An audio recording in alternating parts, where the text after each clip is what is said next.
ma aladon amba kadija ibe aladon amba kadija ibonyonte ka ala kira kanuni alaye go fembe do fe uma aladon amba kadija ibe aladon go amba kadija الورى تعداد حبات الرمال وأكثرا.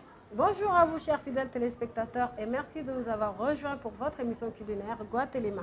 Une émission qui a été sponsorisée par la société Aminata Konaté Baramousso. Alors aujourd'hui nous avons l'immense plaisir de nous retrouver chez notre sœur qui va se présenter et nous parler du plat qu'elle va nous préparer. Assalamu alaikum mareme ha indano jamu. Aram bismillah o émission lingunten beranka make ngani Baramousso Guatelema.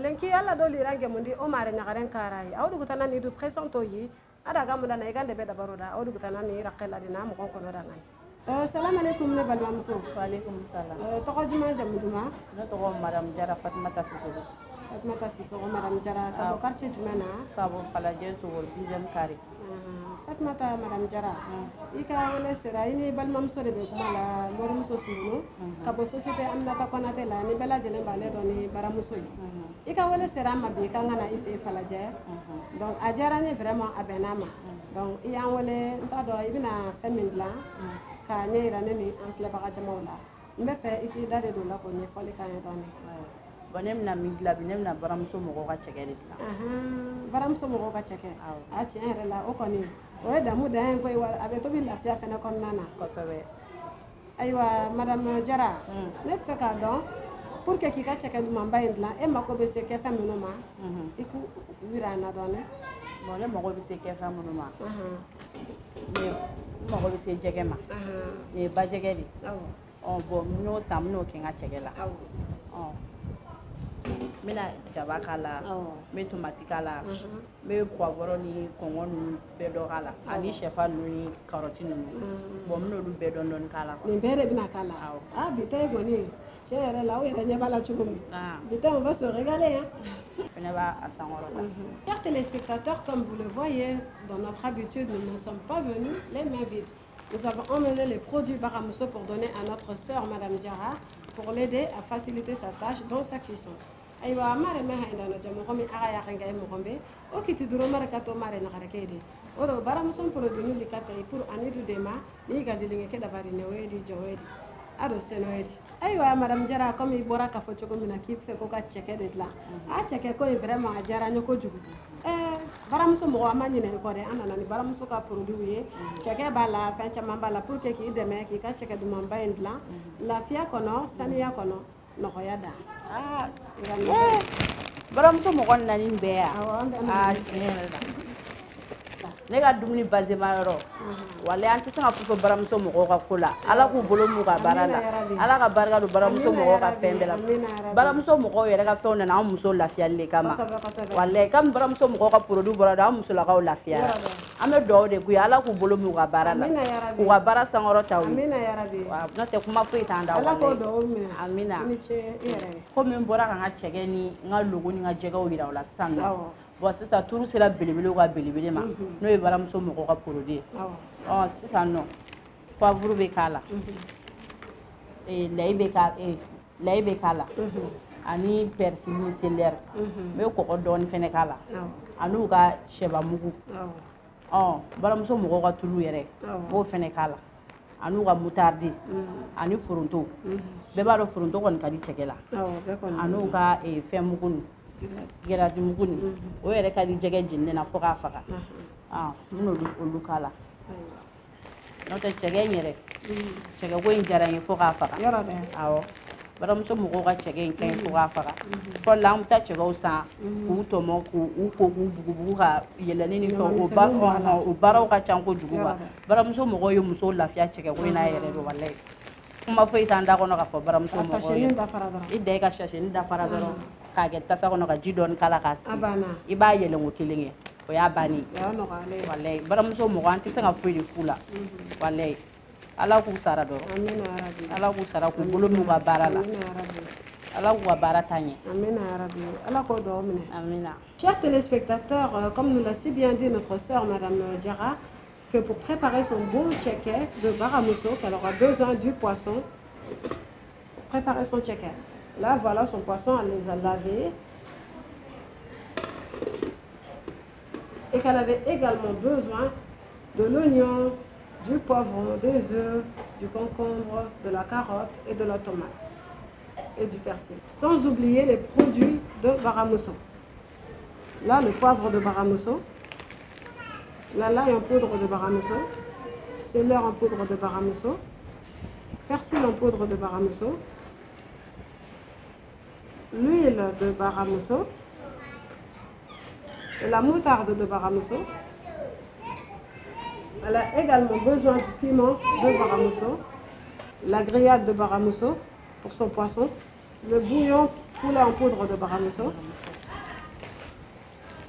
et le sel oil de Baramuso.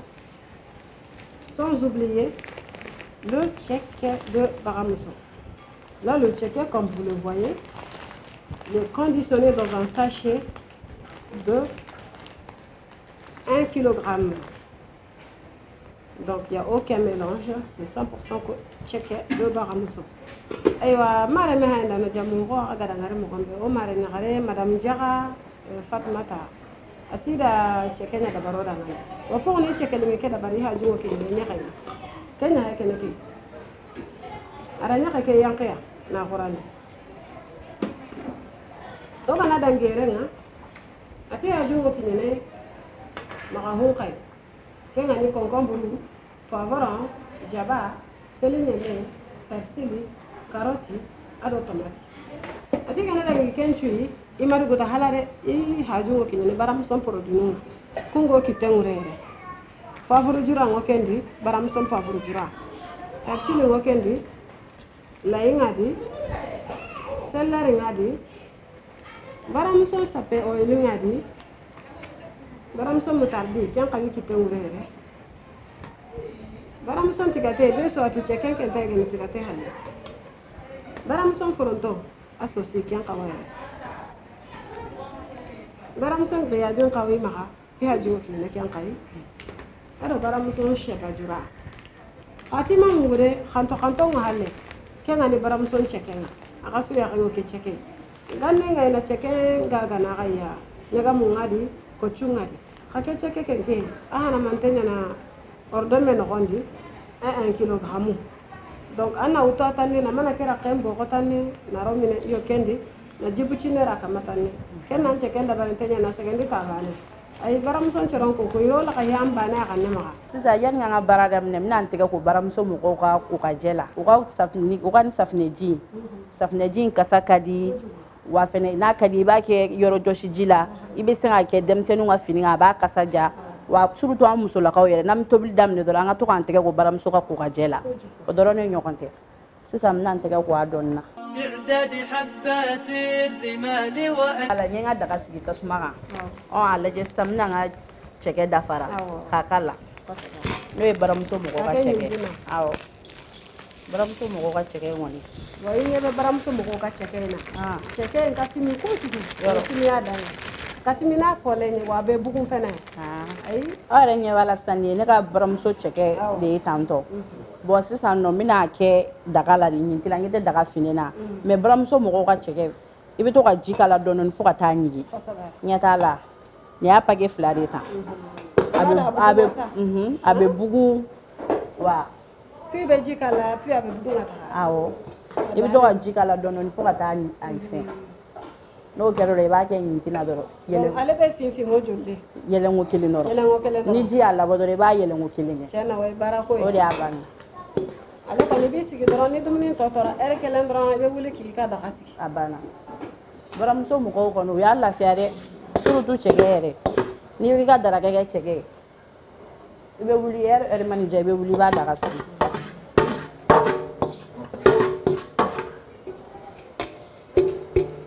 tasuma sanfɛ a bɛ ka fin yan'o ka mɔ n bɛ n ka jɛgɛ marine ni baramuso mɔgɔw ka fɛn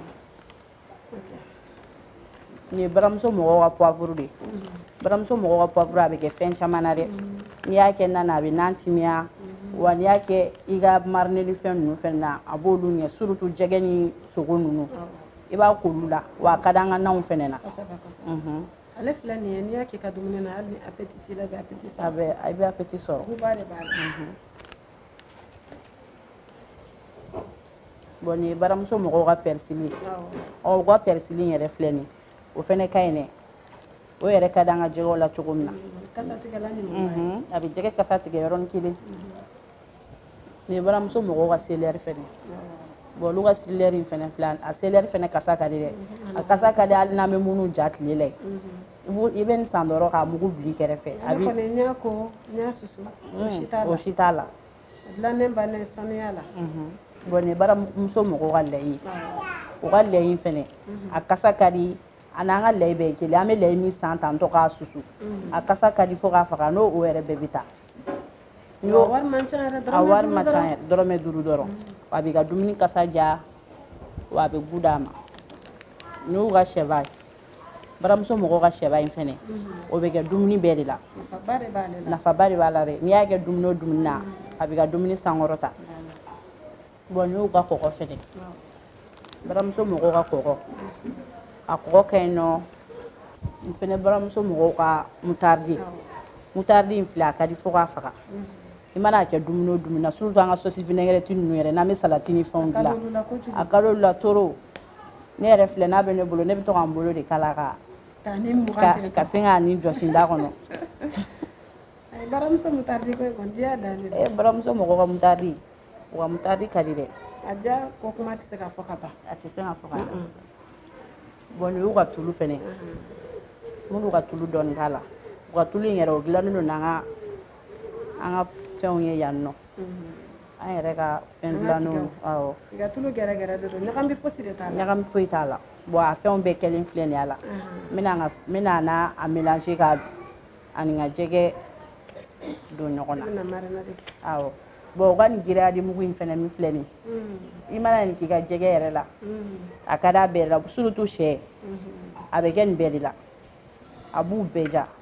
Giriyadi baramuso in kɔni ale nafa tɛ fɔ ka ban. A nafa tɛ se ka fɔ dɛ. Ale bɛ kɛ fɛn yirantaw la a bɛ kɛ sogo jeninen na a bɛ k'a bɛɛ de la a bɛ kɛ jɛgɛ la a bɛ kɛ fɛn caman na brochette kɛrɛfɛ tɛ.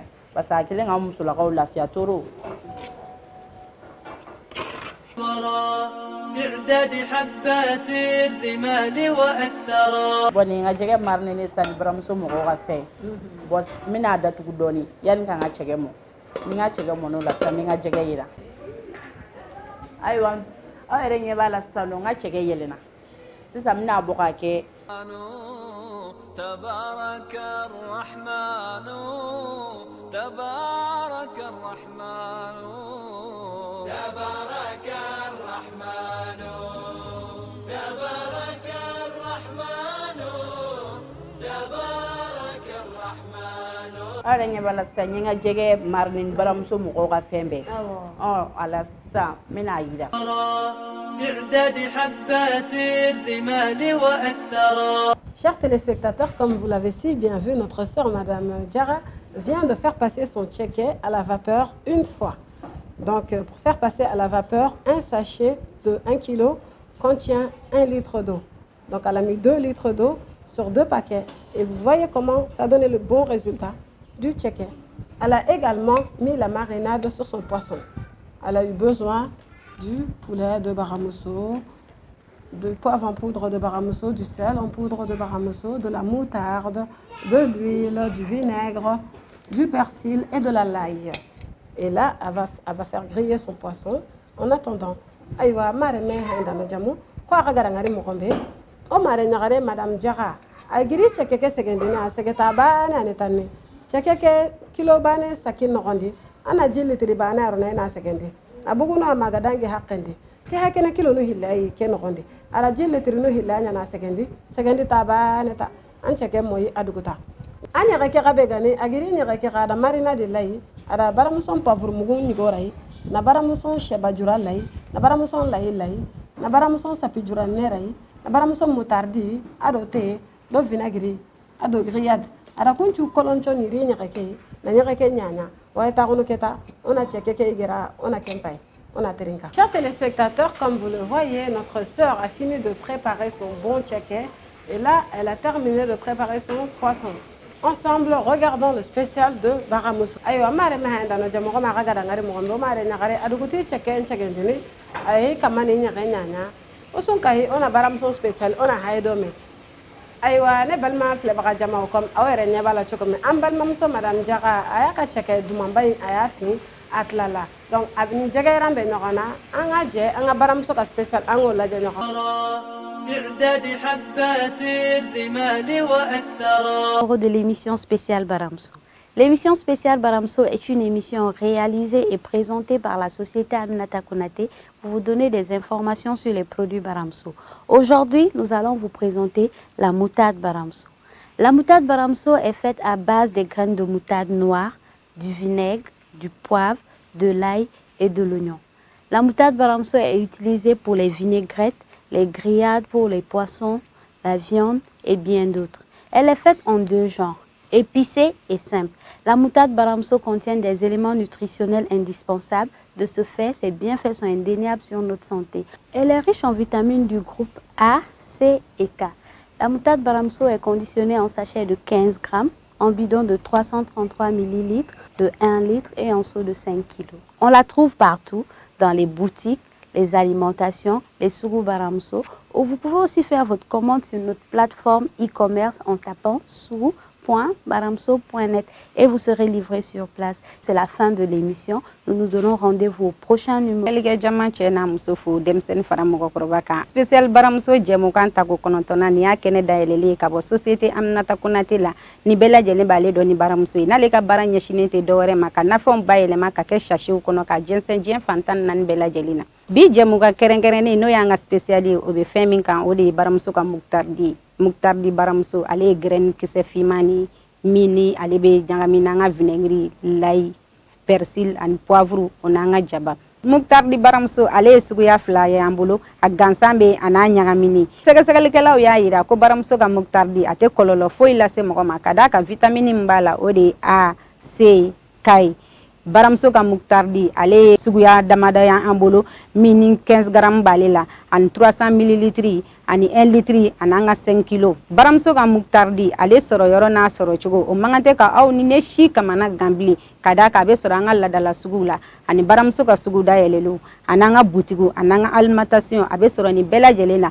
kito isigi yoro la fene kala soro sonoya la ibe plateforme e-commerce sugu.baramousso.net ibe doyi abeta di ma fi jabalala nimbe dansigi aw ni ne ka bije mo ganta ko konontona kene ka alaikum mare me handa na jama xam bismillah o gem xane mutu takkabu nimberan kam ke ngani spécial Baramousso ni gem xane société Aminata Konaté so ngara bukanda xara kesu akago ha me gabe kitana Baramousso produit non kam lenki ni xane tengo Baramousso moutarde ko ina xay Baramousso moutarde dabar ni moutarde funchene vinaigre ngadi poivre ngadi lay ngadi aro jaba o seren kisini wati gabe ada barintene dabar mo kono hillade asempulu ngono kwa epicenten kago makam gombe afakanne te vitamine gabe gabe nye kenga ni vitamine A C ado K na sababu nya moutarde be gadi 33 ml ngono ngani a 1 litre ngono ngani a 5 kg kawo maka moutarde Baramousso awo kitene no kunsu ilenki saka nundi boutique nundi alimentation nundi ado Baramousso du dan sa moto gumu ngaga kana tamaka nu ngaga kana